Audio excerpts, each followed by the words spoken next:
একদিকে Russia Ukraine, অপরদিকে Iran, Israel, যুক্তরাষ্ট্র, লেবানন, ইয়েমেন জুড়ে চলছে তৃতীয় বিশ্বযুদ্ধের উত্তেজনা। আর এরই মধ্যে আমাদের হাতে এসেছে গুরুত্বপূর্ণ আপডেট, আন্তর্জাতিক সংবাদ। শুরুতেই থাকছে একটি চাঞ্চল্যকর প্রতিবেদন। রাশিয়ার প্রেসিডেন্ট পুতিনের গাড়িবহরে ক্ষেপণাস্ত্র হামলা, উত্তেজনা চরমে। এ নিয়ে থাকবে বিস্তারিত প্রতিবেদন। এবারে থাকছে যুক্তরাষ্ট্র ইসরায়েলের বিরুদ্ধে বড় অভিযানের প্রস্তুতি ইরানের। আরও জানাবো যুক্তরাষ্ট্রে বিমান বিধ্বস্ত, আরোহীদের সবাই নিহত। সব শেষে জানিয়ে দিব মিয়ানমারের ধ্বংসস্তূপ সরাতেই বেরোচ্ছে একের পর এক লাশ। শুনছিলেন হাতে পাওয়া গুরুত্বপূর্ণ আপডেট সংবাদের শিরোনাম, এবারে বিস্তারিত। তবে তার আগে অনুরোধ রইল ভিডিওটিতে একটি লাইক দিন এবং কমেন্ট করে জানিয়ে দিন ভিডিও সম্পর্কে আপনার মূল্যবান মতামত। আরও জানিয়ে দিন ভিডিওটি কোথা থেকে দেখছেন বা কোন জেলা থেকে দেখছেন। রাশিয়ার প্রেসিডেন্ট পুতিনের গাড়িবহরে ক্ষেপণাস্ত্র হামলা। রাশিয়ার প্রেসিডেন্ট পুতিনের গাড়িবহরে ক্ষেপণাস্ত্র হামলা, উত্তেজনা চরমে। রাশিয়ার প্রেসিডেন্ট ভ্লাদিমির পুতিনের গাড়িবহরে ক্ষেপণাস্ত্র হামলার ঘটনা ঘটছে, যা বিশ্ব রাজনীতিতে নতুন উত্তেজনার সৃষ্টি করছে। সূত্র জানায় এই হামলাটি ঘটে পুতিনের সরকারি কনভয় চলাচলের সময়, তবে তিনি অক্ষত রয়েছেন। প্রাথমিক প্রতিবেদনে জানা গেছে রাশিয়ার নিরাপত্তা সংস্থাগুলো এই হামলার জন্য পশ্চিমা গোয়েন্দা সংস্থাগুলোর দিকে সন্দেহের আঙুল তুলছে। ক্রেমলিনের একজন মুখপাত্র জানান এটি একটি পূর্ব পরিকল্পিত হামলা, যার উদ্দেশ্য ছিল রাষ্ট্রপতিকে হত্যার মাধ্যমে রাশিয়ার রাজনৈতিক স্থিতিশীলতা বিনষ্ট করা। যদিও এই হামলার পেছনে কে বা কারা রয়েছে তা এখনও স্পষ্ট নয়। বিশ্লেষকদের মতে এই হামলার ফলে রাশিয়া ও যুক্তরাষ্ট্রের মধ্যে চলমান উত্তেজনা আরও বেড়ে যাবে। বিশেষ করে ইউক্রেন যুদ্ধকে কেন্দ্র করে যুক্তরাষ্ট্র ও পশ্চিমা মিত্রদের সঙ্গে রাশিয়ার সম্পর্ক চরম উত্তপ্ত। রাশিয়ান প্রতিরক্ষা মন্ত্রণালয়ের দাবি, হামলার ধরন দেখে এটি অত্যাধুনিক সামরিক প্রযুক্তির ব্যবহার বলে মনে হচ্ছে, যা কেবলমাত্র উন্নত রাষ্ট্রগুলোর পক্ষেই চালানো সম্ভব। বিশ্বজুড়ে এই ঘটনার প্রতিক্রিয়া দেখা যাচ্ছে। চীন, ইরান ও উত্তর কোরিয়া এই হামলার নিন্দা জানিয়ে রাশিয়ার পাশে থাকার প্রতিশ্রুতি দিয়েছে। অন্যদিকে পশ্চিমা বিশ্ব এখনও কোনো আনুষ্ঠানিক প্রতিক্রিয়া দেয়নি। তবে ন্যাটো সূত্রে বলা হচ্ছে রাশিয়া কোনো মিথ্যা অভিযোগ তুলে আন্তর্জাতিক সম্পর্কের আরও অবনতি ঘটাতে পারে।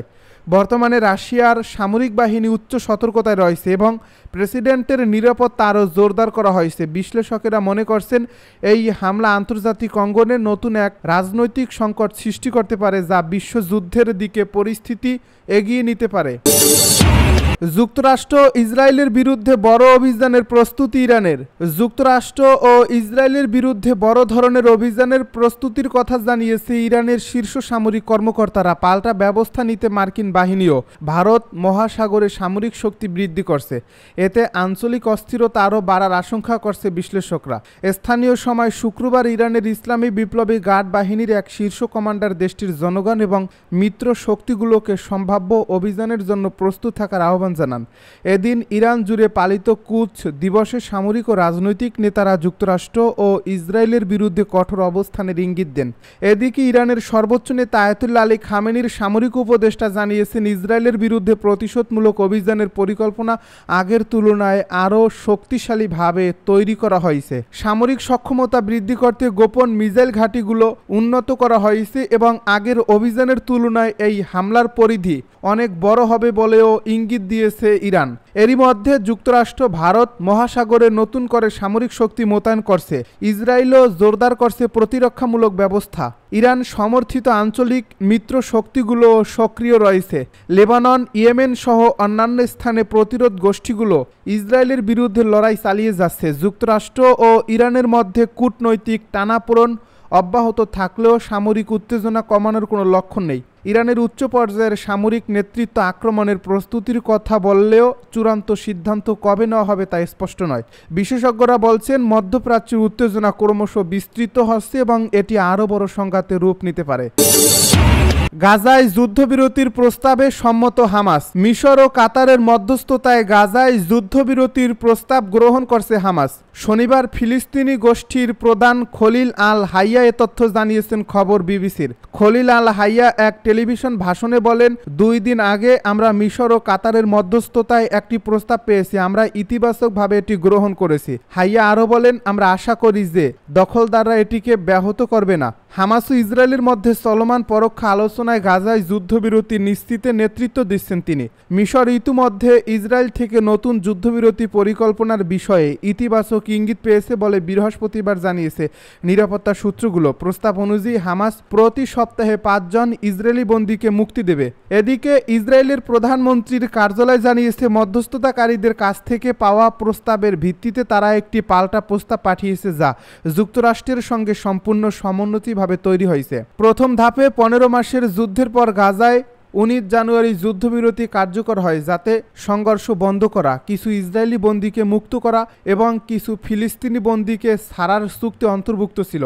দ্বিতীয় ধাপে অবশিষ্ট বন্দীদের মুক্তির বিষয়ে সমঝোতা এবং গাজা থেকে ইসরায়েলি বাহিনী প্রত্যাহারের পরিকল্পনা রয়েছে। হামাস বলছে, যুদ্ধবিরতির যে কোনো প্রস্তাবের মধ্যে দ্বিতীয় ধাপে যাওয়ার নিশ্চয়তা থাকতে হবে, যেখানে ইসরায়েল প্রাথমিক 42 দিনের যুদ্ধবিরতি বাড়ানোর প্রস্তাব দিয়েছে। শনিবারও গাজায় ইসরায়েলি হামলায় কমপক্ষে 24 জন ফিলিস্তিনি নিহত হয়েছে বলে জানিয়েছে স্থানীয় স্বাস্থ্য বিভাগ। ইসরায়েলি সেনাবাহিনী জানিয়েছে, তারা দক্ষিণ গাজার রাফা এলাকার জেনিনা মহল্লায় স্থল অভিযান শুরু করছে এবং এটি তাদের নিরাপত্তা অঞ্চল সম্প্রসারণের অংশ। গত 18 মার্চ থেকে ইসরায়েল আবারও গাজায় বিমান হামলা ও স্থল অভিযান চালাচ্ছে। তাদের দাবি, হামাসের উপর চাপ প্রয়োগ করতে এসব অভিযান চলছে। ফিলিস্তিনি কর্মকর্তাদের তথ্য অনুযায়ী ইসরায়েলি অভিযানে এখন পর্যন্ত 50,000-এরও বেশি ফিলিস্তিনি নিহত হয়েছে। যুক্তরাষ্ট্রে বিমান বিধ্বস্ত, আরোহীদের সবাই নিহত। যুক্তরাষ্ট্রের মিনেসোটা অঙ্গরাজ্যের ব্রুকলিন পার্কে একটি ছোট প্লেন একটি বাড়ির উপর বিধ্বস্ত হয়। দুর্ঘটনায় প্লেনের সব আরোহী নিহত হয়েছেন এবং বাড়িটিতে আগুন লেগে যায়। ব্রুকলিন পার্কের ফায়ার চিফ শন কনওয়ে জানিয়েছেন, ঠিক কতজন যাত্রী প্লেনে ছিলেন তা এখনও নিশ্চিত হওয়া যায়নি। দুর্ঘটনার কারণ জানতে তদন্ত চলছে। বাড়ির ভেতরে থাকা সবাই নিরাপদে বের হয়ে আসতে পেরেছেন বলে কর্মকর্তারা জানিয়েছেন, তবে তারা দুর্ঘটনার আগে নাকি পরে বেরিয়েছেন তা স্পষ্ট নয়।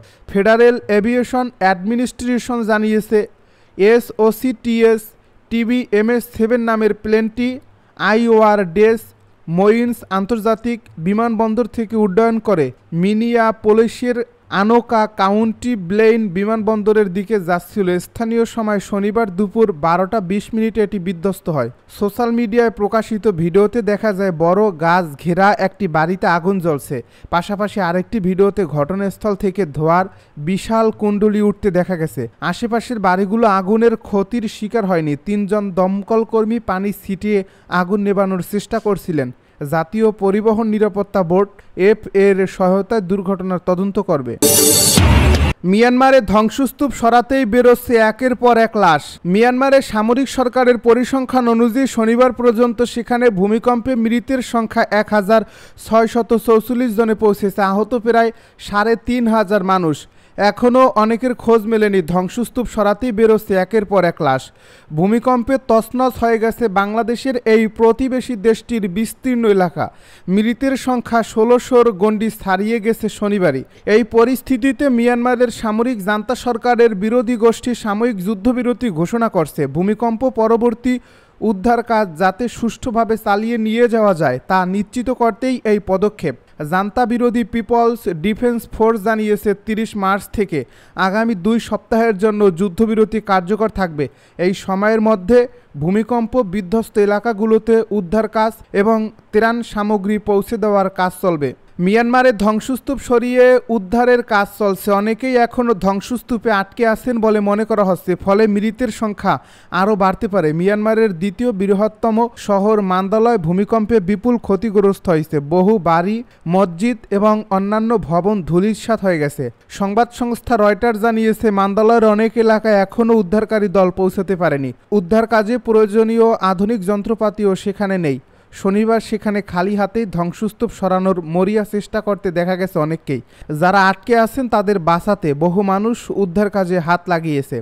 আমেরিকার জিওলজিক্যাল সার্ভিসের অনুমান, মিয়ানমারে মৃতের সংখ্যা ছাড়িয়ে যেতে পারে 10,000-এরও গণ্ডে।